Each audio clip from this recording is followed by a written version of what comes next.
Hello, good afternoon. Welcome to Business This Week on Independent Television. I am Blessing A.J.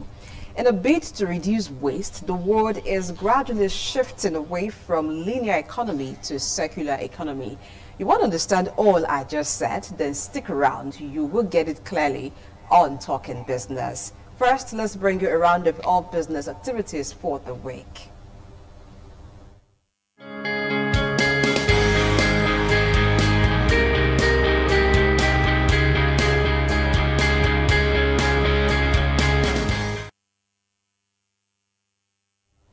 Welcome to Business Roundup. The latest report of the World Bank's Global Gas Flaring Reduction Partnership, GGFR, has reported that Nigeria, Russia, Iraq, Iran, United States, Algeria, and Venezuela have been the world's leading 7 gas flaring countries in the past 9 years, accounting for 65% of global gas flaring.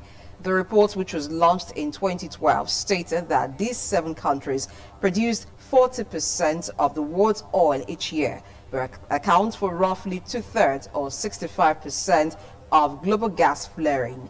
This trend is indicative of ongoing, though different challenges facing these countries. For example, the U.S. has thousands of individual flare sites, difficult to connect to a market. Gas flaring, the burning of natural gas associated with oil extraction, takes place due to a range of issues, from market and economic constraints to a lack of appropriate regulation and political will. The report indicates that oil production declined by 8.0% in 2020, while global gas flaring reduced by 5.0%. Nonetheless, the world still flared enough gas to power sub-Saharan Africa. The United States accounted for 70% of the global decline, with gas flaring falling by 32% from 2019 to 2020 due to an 8% drop in oil production, combined with newer infrastructure to use gas that would otherwise be flared. The practice results in a range of pollutants released into the atmosphere, including carbon dioxide, methane, and black carbon. The methane emissions from gas flaring contribute significantly to global warming in the short to medium term because methane is over 80 times more powerful than carbon dioxide on a 20-year basis.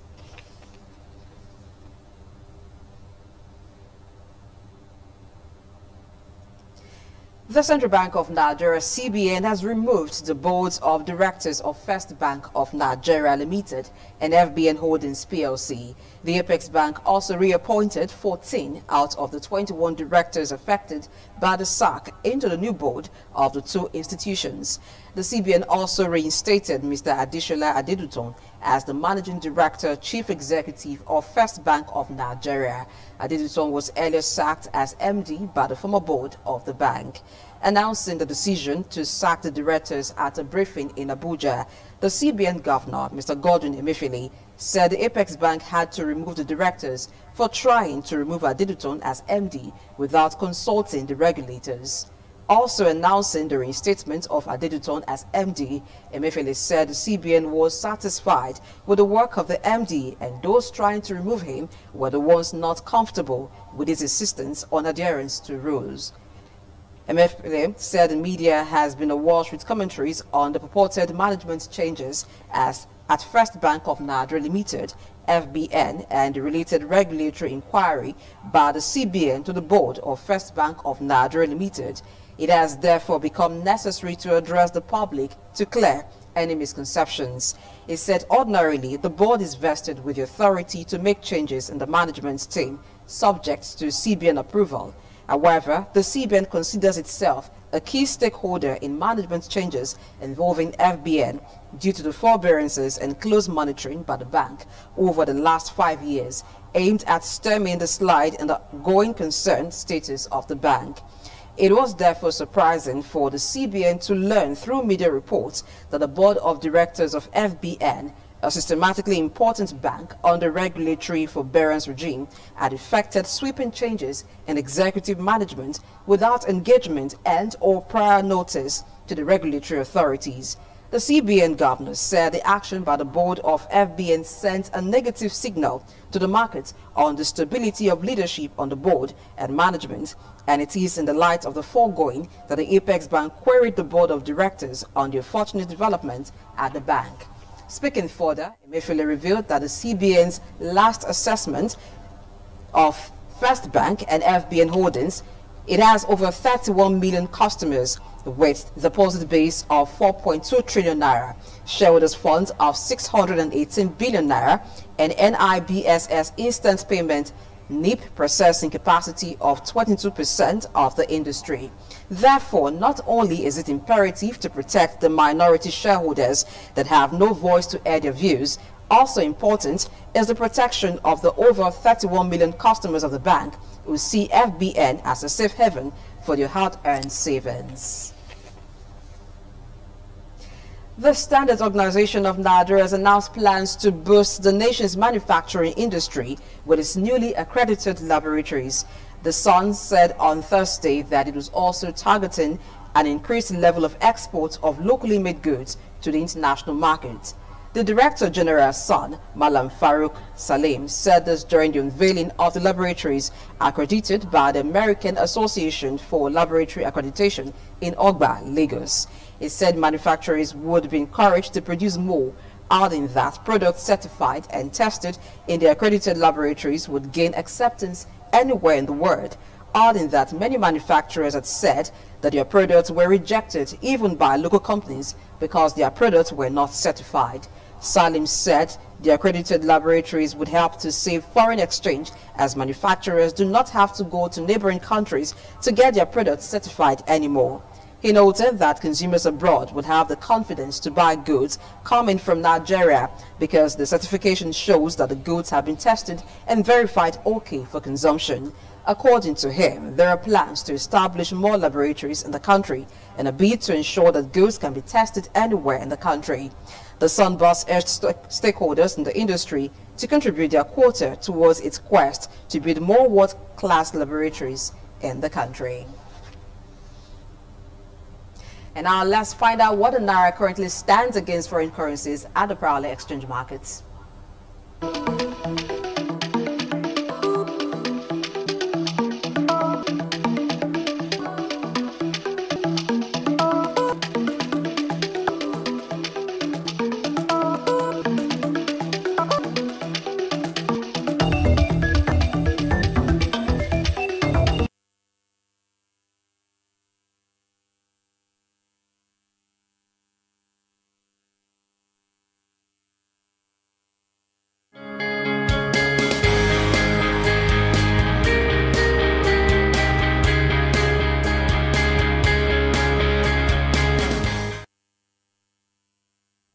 Thank you for staying with us. It's time for us to talk about circular economy in Nigeria. I have with me a policy analyst, Chris Ojikere. Welcome to the show, sir. Yeah, good afternoon. Good afternoon to you too. You're welcome. Okay, circular economy, that sounds like not something you would hear every day. So when we say circular economy, what does it actually mean? Okay, as you rightly said, it's not something you hear every day. The viewers ought to know that it's a very new concept in industrial relations. As a matter of fact, the European Union only in 2020 had come up with what you may refer to as an agenda, you know, and an initiative to drive circular economy.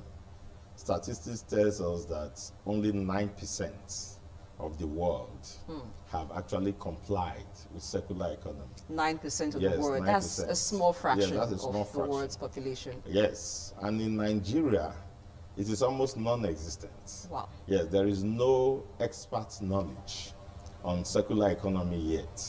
There is no specific legislation, and you know, there's no political will. Well, maybe because the knowledge is still, you know, as you said, nascent. Okay. But circular economy is the way to go in the world now, because it is a business and an industrial concept, an idea that has restorative and regenerative components in it. And this is what we mean. Okay. That the idea of having to take raw materials, produce them into finished products, consume them, and then dump the waste. Okay. Which is what you call the linear economy in your opening. Okay. Now has filled the world with waste and with pollution. You just read in your news when you were reading that 65% of the world's, CO2 that is responsible for global warming, yes, carbon gas emission, that's responsible for global warming is produced by only 7 countries. And that itself is an argument for circular economy. Because what circular economy drives is that products by design and intention are designed to eliminate waste. Okay, that's design out waste principle. Yes, design out waste principles. And to have an elongated lifespan because of the quality of the materials and the quality of products, so that you reduce from the waste of the world with a very large percentage. Okay. And then to have regenerative abilities, so that if it is biodegradable, for instance, like food products, things that can decompose, it's what we call biodegradable, we can reintegrate it back into our ecosystem. Okay. We can reintegrate it back into the natural environment. I'll give you an example with agriculture. Okay. Now, if you produce food and then you design it from the very beginning with the intention that when this food have been consumed, that is food products now, food products of any kind, that whatever is the end product of this consumption, whether it is excreta, you have a business design or an industrial design of returning it back to the soil to regenerate the soil. My father told me about circular economy without using this name when I was young. And this is what he told me. My father attended St. John Bosco in Ubiaja in Edo State here, Edo Central. He said each student was given a portion of land as part of the school farm. And you were advised to go to that portion of land and dig holes. Every time you are pressed, you need to use the toilet, you go and fill one of the holes. After you have done that and given it a few days, you go and get your seed yam and plant in that hole. They produce yams almost as long as our legs. But was that a healthy practice? It was healthy because the decomposing manure, which excreta is, if it is planted and mixed with other manure, it helps to regenerate the soil. Rather than you using artificial fertilizers and those other things to keep taking from the soil, this helps to replenish and regenerate the soil and returns what is supposed to have been wasted waste, which will now secure in our sewage soakaway, what we call the soakaway, our sewage compartment. You now spread it, and it helps with replenishing the forest and replenishing the soil content. That way you are saving that soil that would have been wasted and saving the material that made the soil. And then you are helping the economy of food production, because the soil is going to be replenished and then it's going to be able to reproduce again just as much as it had reproduced earlier. So that is one way where waste is curtailed, and then you regain, and then you return it to the natural environment. Perhaps that was just a crude method. It's a crude. Every day people are practicing circular economy in their crude methods. But what we are now saying that as a policy, the government should look in that. It's a model right now, and as a model, it is available for innovation and adaptation to your environment. So, pop, for instance, like your books. Now, the paper you are holding. And that's why you find that those who started to understand this, even when they didn't use the word circular economy, were advocating for replacing plastic waste, or plastic bottles, with paper containers. Because paper containers are biodegradable. Now, when you use them, they melt back into the soil because they were taken from wood in the first place. But rubbers are non-biodegradable. They are causing erosion problems in our gutters. They are causing erosion problems in our sea, because people just use them. But even that non-biodegradable ones, when you have this mind of restoring it back to recirculate, which is one of the principles of circular economy. That you have products that are made with by design, with the intention that these products are going to continue to be here because they have recyclability tendencies. So you can recycle it and create something else. Now, I'll tell you something. In Sierra Leone, a man came from one of the Eastern European countries and saw the way they were dumping wastes along their river coast and all of that. And so he started picking these water bottles. And he picked about 800,000 or 8 million water bottles. Now he has built a hotel inside the sea from that material. And he charges $100 per night. Everything you can think of is in that hotel, built from that material. It's a floating hotel. If you were in the hotel and you requested that you wanted to move from one part of the sea to another part, he operates the button and your hotel will float to another part. Now, these are people who are starting to understand what we call is cycling, the circular economy. Nigeria, for instance, we are told that we have about 91 million people who have access to telephones and other telecommunication gadgets, especially the electronic gadgets, which they have there's no policy that has any waste management, there's no waste management policy. There's no e-waste management policy in Nigeria. So that by the time the thing gets to what we call its end of life usage, when you can no longer need your television, or you need that mobile phone, you need that battery, they go to landfills and just dump them. But if we had that policy, and we have shifted to circular economy, we are going to start to think from the design stage, from the production stage. Before you make a phone, from the production stage, you are going to start to think about what it can be converted to by the time it has had its use. And then at that time it has had its use, where it can no longer be useful as telephone, it can be converted to have another use again. And that is why circular economy goes for the best of materials that are able to endure. And that's why we say it's sustainable development. It's able to endure several changes and adapt from use to use. But in Nigeria today, out of that 91 million, we're told that 55 have mobile, smartphones. Now, more than 75 of that is imported into Lagos. There's no policy about what is going to happen. So they are all here as wastes. Now, with the costs to manage that waste on our economy, 5,500, repairers, mobile phone repairers are in Lagos. So that can just give you an idea of the volume of waste. Each one has its own volume of waste in his shop or wherever he is. All of that is going to go into our landfills, it's going to go into our seas, it's going to affect our ecology, and then with whatever is taken from the ozone layer. So circular economy, by all standards and principle, is meant to reduce all of this waste. Now, we are told by statistics that the earth, to take care of this earth for food production basis, costs this world about $40 billion annually. What would circular economy do to that to reduce? Because you are spending on fertilizer, you are spending on genetic engineering, you are spending on crop mutations and all of that.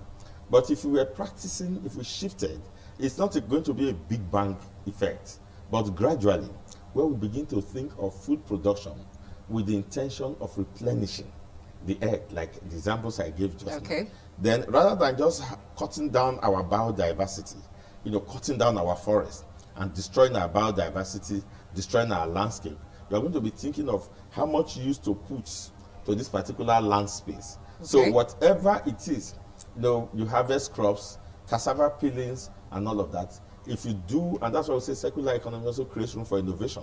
It requires people to do researches into how those natural, what we call wastes from these food crops can be harnessed to replenish the earth. So you find that you have cassava peelings, you have banana peelings, and so we just throw them away subconsciously. All sorts of waste. Yes, waste everywhere. But if we do scientific researches on them, we'll find how that components from them can help replenish the earth. So you are reintegrating food back to its natural state, and then you are saving the soil and getting more nutrients from it and getting more yields from it. So that's how circular economy is going to help there. But if not, you are going to move there from there to another portion of land and say, okay, this land is wasted, it's used, the nutrients is now very poor. You move to another land. As you are moving there, you are cutting down our trees. You are destroying our ecology. You are creating room for this CO2. greenhouse gas emission, okay, and then you are warming the globe and all of that. So circular economy is meant to save all of this cost. It's going for renewable energy.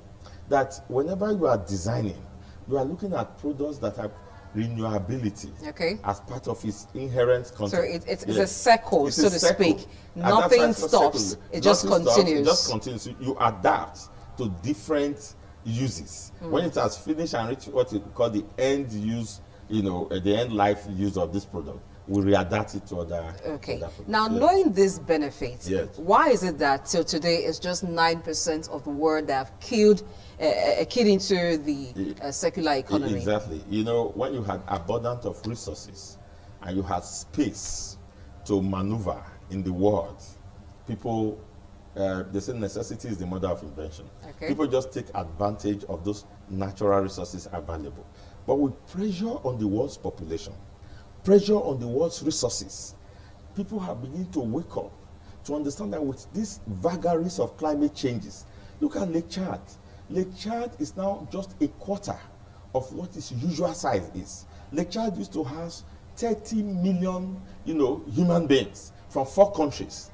Part of the tension we have now in the south of the people, cattle rearers, herders, moving to the south is actually in search of grazing.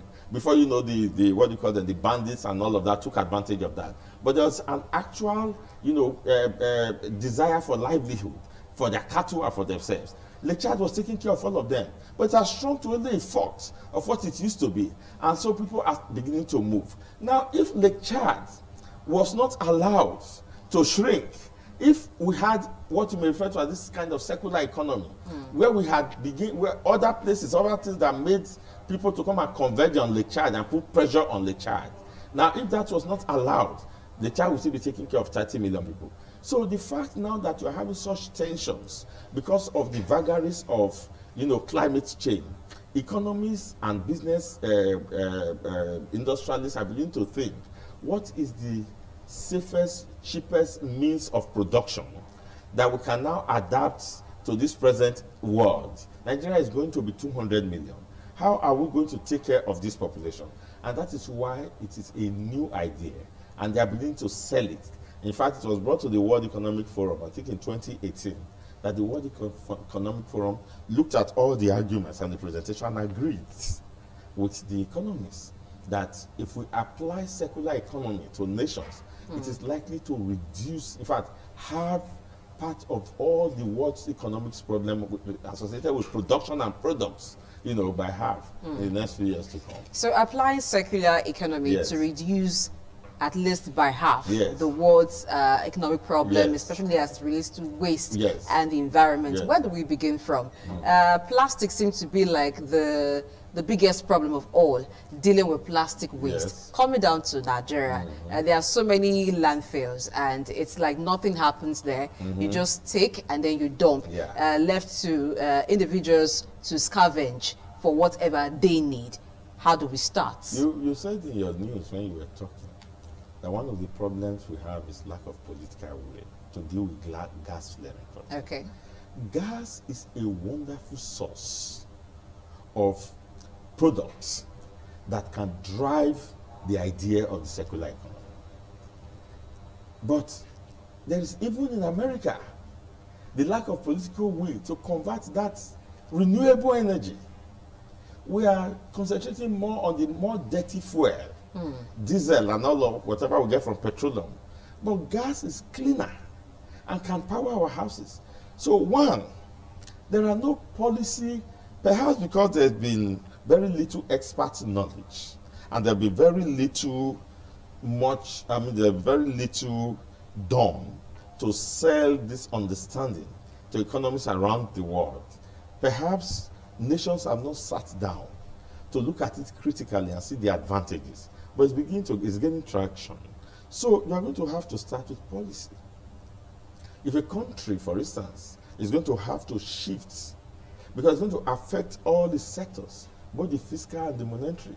Now, the country would have to, as a matter of policy, put up some policy in place and then maybe test out with certain products.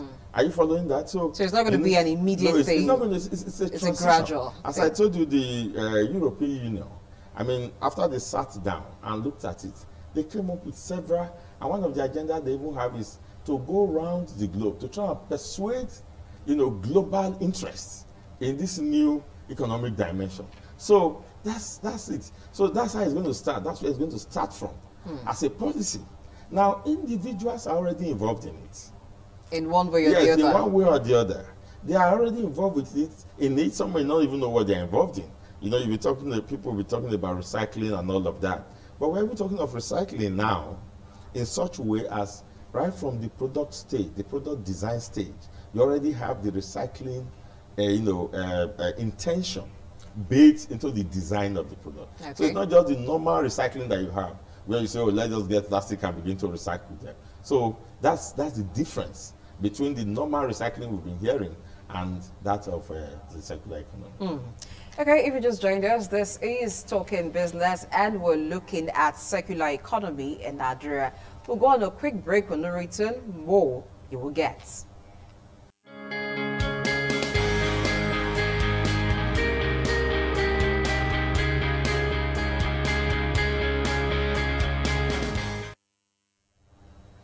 All right, again, thank you for staying. I've been joined by an economist and a statistician, Destiny Owobu. Welcome to the show. Thank you for having me. Good afternoon. Good afternoon to you, Destiny. Yes. So, circular economy. Yes.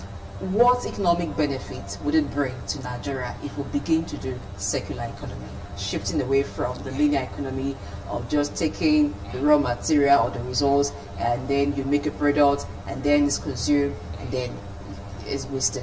Okay. There's waste produced. When we talk about the circular economy, the focus is on efficiency. Okay. Global efficiency. That's what we're looking at. So, the current production system is extractive. There's a way you look at the universe. The way that we have looked at the universe for thousands of years is from the extractive. God made the environment for us. Okay. So that production systems were based on that idea that everything we see around us was made for us. Okay. So we should extract, tap it to the best of our ability. Keep taking from the environment. But now the new thinking now is that we are part of the environment. In fact, the environment exists for us as much as we exist for it. Okay. So it's part of a holism instead of looking at it from an extractive perspective. Now, the benefit of seeing that is that, one, we begin to see that we are part of the resources we are extracting. And so if we understand that, even nature teaches us to recycle. So we have discovered the water cycle, the oxygen cycle, everything appears to be in a cycle. Okay. So technology now has copied that model and see that it is more efficient. So if there is a way to produce and ensure that we reduce the wastage to the barest minimum, just as the body is able to use all its waste products and reduce the efficiency is now more important than productivity. Productivity is the amount of resources you're able to consume and produce products from. But efficiency looks at what is the cost per production. What is the cost to society, cost to environment, cost to the players to produce. So in that respect, the whole world is moving towards the green economy, where we produce, we recycle, we ensure that any production process is complete, 360. Okay. So when you are designing a product now, the new design is to design how it is going to move from stage to stage through the value chain and how it's going to come back again.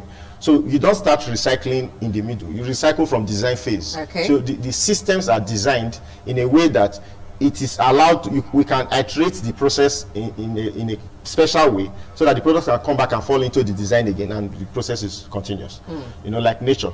So that's what we are trying to do. In that place, that's where the world is going to. That informs why people are going into solar energy. That informs why people are going into green technology. That informs why the whole world is going away from fossil fuels generally into environmentally friendly fuels. So if that is the case, Nigeria must find a way to put itself within that value chain. Where are we going? Since the whole world is going towards that paradigm, we must find a way to locate ourselves within this junction point. Okay. Where are we going to? Because we are going to benefit the most. Why? Because currently, all the resources in Africa is seen as a resource ground where you take something away from Africa. Now, if Europe discovers that products can be recycled, it therefore means that it's going to affect us. They are not going to see Africa as a place where they're going to get raw materials again, because their design technology now takes care of taking resources and reusing them. Okay. So the market, the African market, the demand for African raw materials, which we call raw materials, will fall in the next 50 years because I'll give you an example. Shell, Chevron, and other companies are already planning to move out of Nigeria in the next 5 years because they're investing heavily in alternative fuels. So that is going to affect all African raw materials. The beef, so for instance. It's not just crude. Yeah, it's not just crude. Beef, now scientists have developed a way to create beef in the lab. So you don't need to kill cows now to get beef. Okay? Some countries have already started it. I'm telling you. You sit down, you call it therapeutic cloning. You clone an animal from its gene and reproduce it. They've created cow meat without a cow. So with just one single cell, you can generate billions of kilograms of cow meat. If that happens, then depending on that cow economy which we have, we collapse. Because people are saying that the animals are not meant for just us. They are meant to live their life. So we don't really need the full cow to get the beef. All we need to do is just to take his cell, clone it, recreate it, develop it from the lab, and then we have lots of meat. Scientists are working towards that area. These processes are going to continue in the next 10, 15, 20 years. Then these our raw materials. We always say Africa is abundant in natural resources. Those kind of concepts will be nonsense in the next 50 years. So what we should do is, instead of looking at our economy as a raw material base for the world, we should be part of the process. Instead of, we don't just grow these things for the world. Nobody's going to come to buy in the next 20, 30 years. So we must be part of that system. So we must get away from our primary economy, which is we are based on, into a more secondary or tertiary oriented economy, part of the process, instead of being a base of the process. That is how do we do that? Being that in Nigeria, production is mostly informal. Yes. Take, for instance, water production. Yes. Almost, I wouldn't say almost, but I know lots of Nigerians produce water for themselves these days. Yes. How can you then recycle water when each individual produces their water? Yes. So you mentioned that recycling doesn't start from the middle. It has to be from the beginning. So who designs it and who ensures that the recycling is complete? Okay. He gave he gave us that answer implicitly. He said about the lower middle, and now industry. You have the small scale and the individual industry, and then you have the organized large chips industry. Okay. Yeah. So, as a matter of policy, you can begin to deal with that bigger level. But you see, what he said just made me realize that one of the advantages of circular economy is innovation. You know, that when you are no longer looking at raw material the way you used to look at it, you can now begin to have people who will use that raw material and innovate within it. We can have so many products. Okay. You know, the raw material can now be converted into so many products. So if there's a policy that will guide the small holder, the small, medium, and small and medium enterprise, and there's a policy that will also guide the bigger industries, then your question would have been answered, because individuals must continue to be allowed to be innovative within the system so that you can keep production and the economy going. And then the government must have a policy that will guide them. You know, because if you already have a policy on circular economy, you're going to have expert knowledge. People are going to go into research and say, okay, this is how you produce water, even as an individual, and use this kind of, and you can recycle it. So you're going to have design engineers who will be able to sit down, think of what to do with water, and then recycle. And I think that's the way we can. Okay. Yes. Recycling water itself. I mean, what is happening now is Bill Gates is running a program, for instance, that can convert our feces to drinking water. Okay. Yes, a toilet system where you defecate, and then it goes through a big safety tank with microorganisms and some chemical processes, and then it comes out of the other side as clean drinking water. Okay? What that means, there's already technology around that area. Yes. The reason why water is scarce is because we normally look at water from the perspective of the one that we come fresh from the ground. We don't look at water from the one we already use. Once you use water, we normally believe natural processes will recycle it and bring it fresh from the streams. No, that process has been studied by technology. How does the dirty water that goes to the ground become clean somehow? So it has been studied. You can do it in a lab now, which means I can pour drums of dirty water in this tank and then allow it to pass through some processes and comes out this place clean. So in other words, in the future, if I'm washing my clothes, instead of throwing it away, what I need to do is to throw it inside a small bin there, and then the bin will throw it around and bring it back here as tap water for me to drink. When that happens, it therefore means that the demand for water, that waterboard water, will drop, because people will not need to be digging that deep to get water. And also this is water scarcity. Water scarcity and things like that. How does it affect us? What do we need to do? Like I said, the Western world are technology ahead of us, far ahead of us. But there's a way you can tap into it. Now, if you check the direction of the world, where the research is going towards, and where the production is going to go towards, you find a way to take position. Okay. That's what you need to do. You take position. I just told you about the crude oil business now. We see, I said Shell, our biggest player, Shell and others, they are already taking positions away from crude oil. The federal government of Nigeria should take position away from it to an alternative. Okay. So where are they going to? You are going to check, where are they going to? Which area are they going to?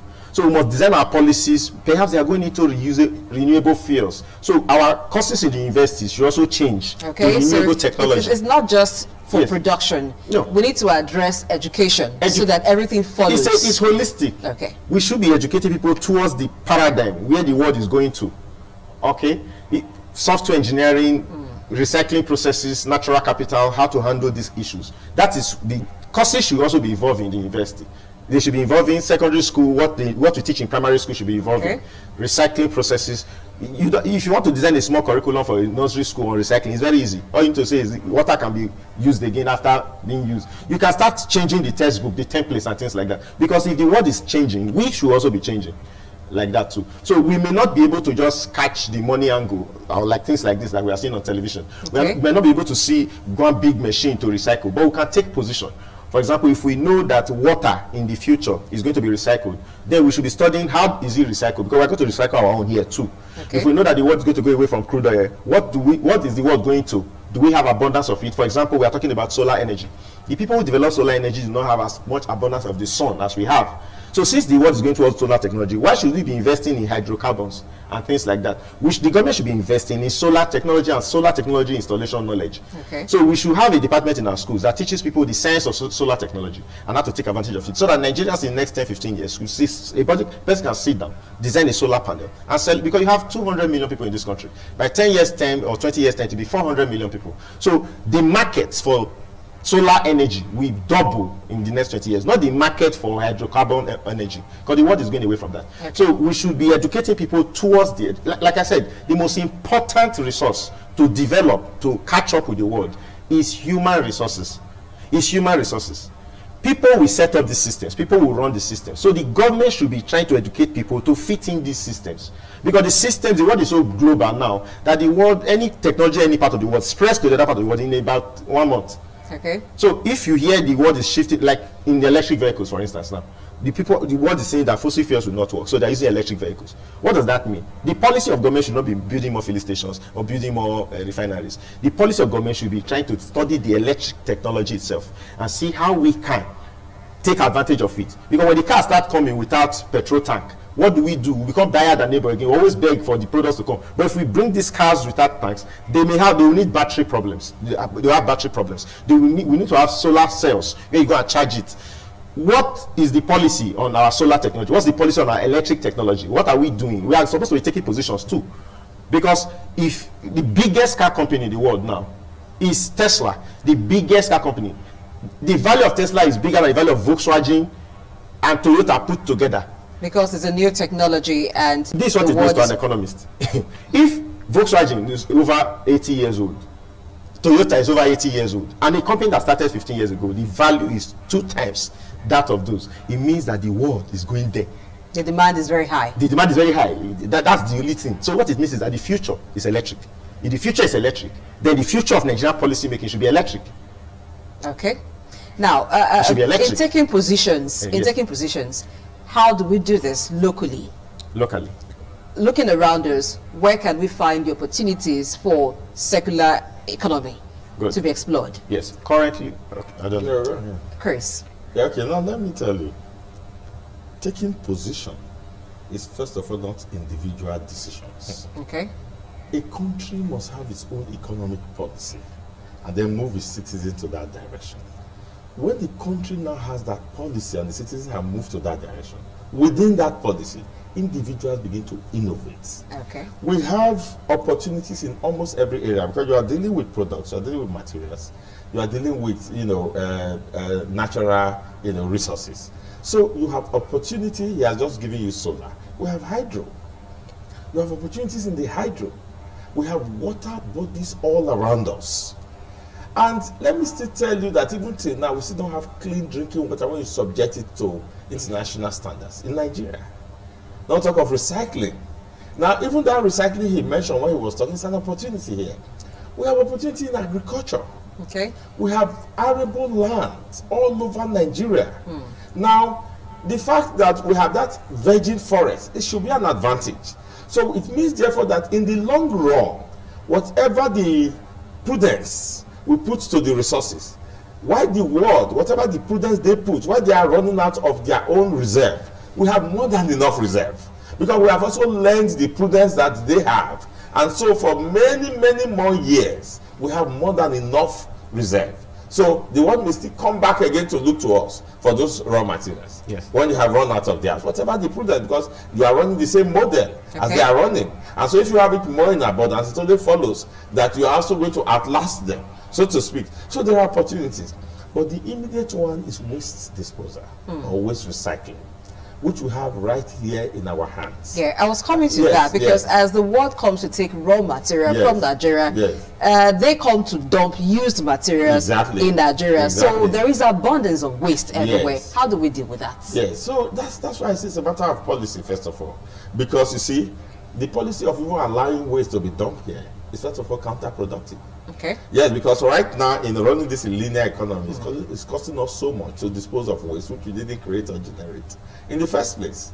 So the first policy is to ensure that that stops. But how will that stop if we cannot replace what later constitutes waste? What are the wastes? The e-waste in telecoms, for example, the waste in vehicles, for example. We're not producing any of these things. And that is why we have no choice what we are receiving.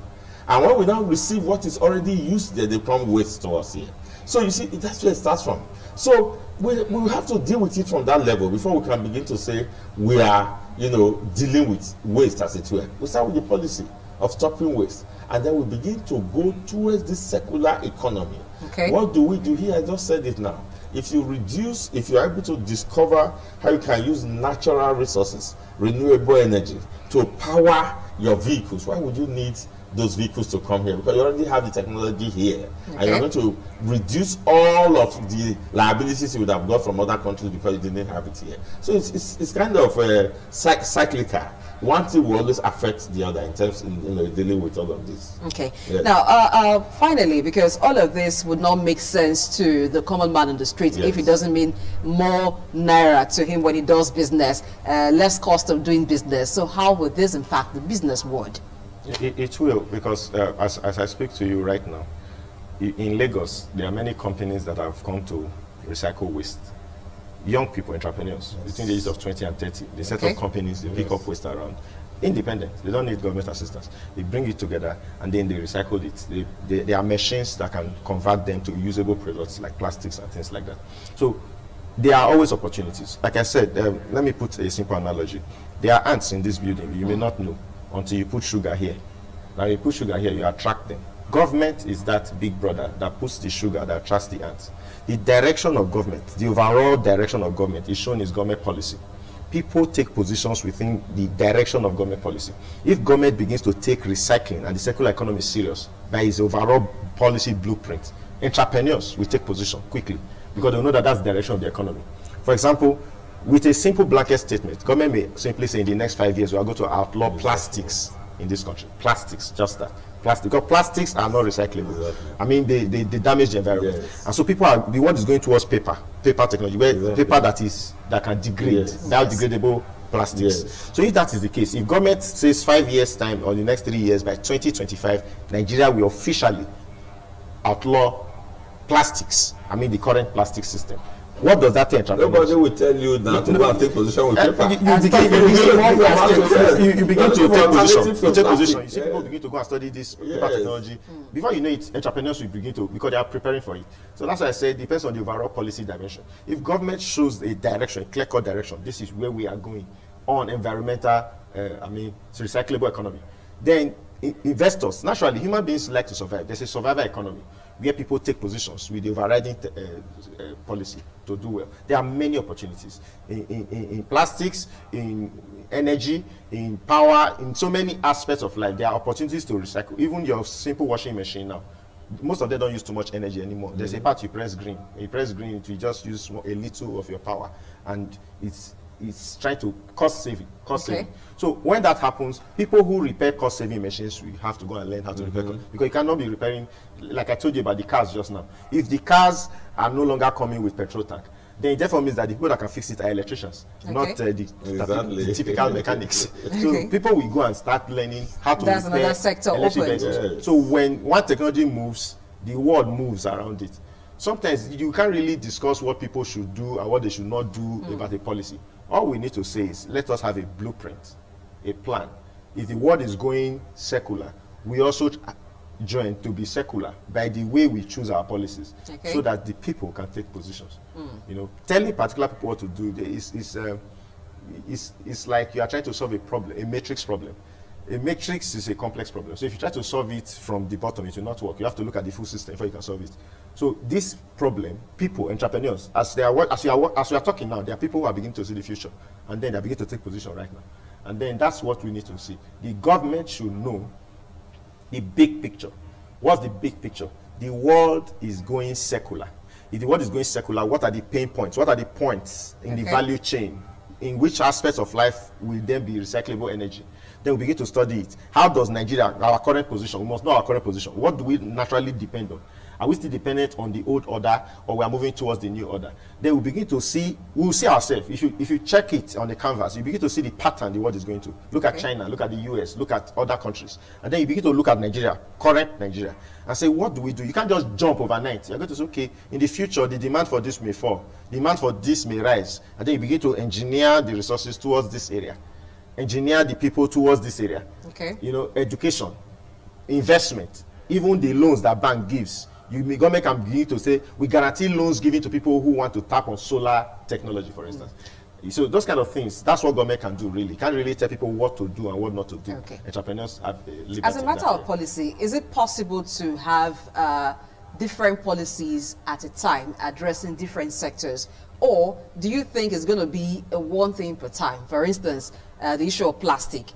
For this time, maybe after another 5 years or after a long while, when we find that the world has long left us beyond that point, we now think of how to talk about water recycling, for instance. How can we quickly address all of this? I know it's a gradual thing, but what's the right approach, Mr. You know, he said something that just a statement.